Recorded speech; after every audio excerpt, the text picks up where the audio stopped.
Сәлем достар, сіздермен Нұр Сезім. Бүгін сіздерге өте дәмді әрі тез жасалатын, сондай-ақ бір жасағаннан шығатын оладьидің рецептін ұсынатын боламын. Видеоны соңына дейін көріп, менің каналыма тіркеліп алыңыздар.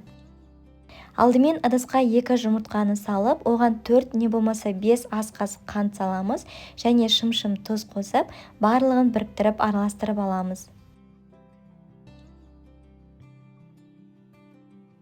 Кейін осыған жарты ас қасық ас содасын қосамыз және бөлме температурасында тұрған айранды қосып, барлық масса біріккенше араластырып аламыз.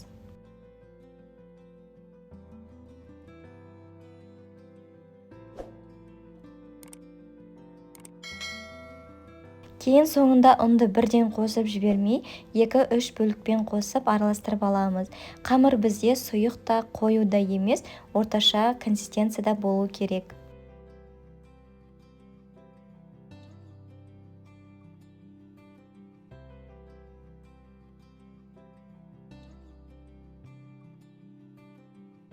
Кейін табаға май құйып қыздырып аламыз.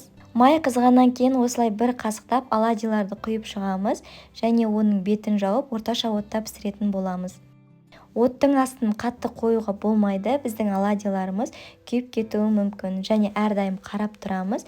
Bir жағы қызғаннан кейін осылай аударып, екінші жағында қызартып пісіріп аламыз. Піскеннен кейін оладьиларды қаймақпен ұсынса өте дәмді болып шығады. Дәл осы рецепт менің денеме қатты ұнағандықтан әрі жасалу жолы да оңай болғандықтан мен бұл оладьиларды 2-3 күнде бір жасап тұрамын.